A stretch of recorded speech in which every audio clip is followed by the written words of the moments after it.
Soundcheck. Ironic. Bagong website ito. So ang tagpuan ko, may narinig kami 4 songs. 4 songs in your EP. And please take us to the creation of these songs. Isa-isa mo ba itong ginawa or may conscious effort na may kwento ito na may parang quadrilogy of love? Kwentuhan mo naman kami.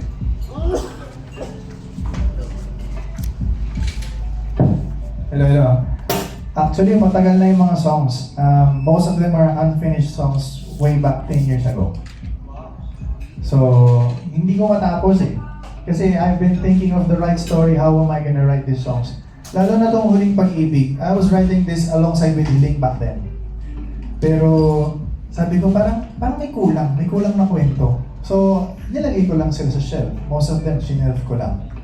But then I realized na as I go along my journey, yung kwento ko nga kanina after finding my fiancé. Congratulations. Yes, after that, then doon ko na-start, para saan ba talaga tong song na to?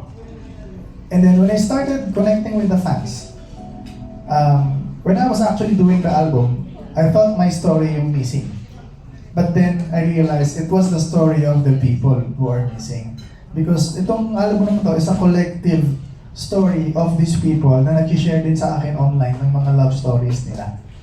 So, Huling Pag-ibig talks about, yun nga, paano kung binawi ulit, anong gagawin mo? And then, ang daming nag-comment, aray, o nangyari rin sa akin yan, iba 10 years, 8 years, engaged na, iba married, sa million people, hindi lang binawi, binawihan pa ng buhay.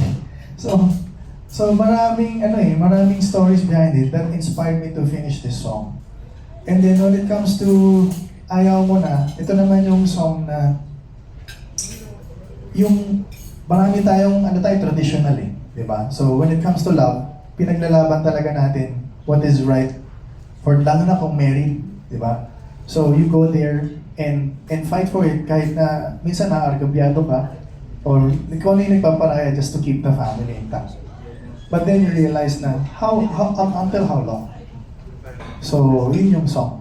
And then yung Paano Ba Mag-isa, it's actually talking about not just about losing a loved one through breakup. I've experienced great loss with friends. Lalo na nung pandemic, I lost my best friend. And then my friend lost his wife, which is also my friend, after giving birth. Recently, when I was writing it. And then, yung tita ko, namatay yung tita ko. So, ang tanong sa akin ng tita ko, umiiyak sa akin. Hindi ko alam saan ako magsisimula. Hindi ko alam kung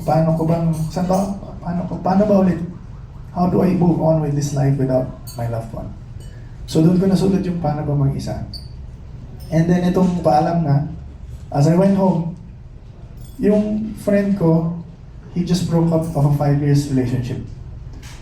And then, we started writing it.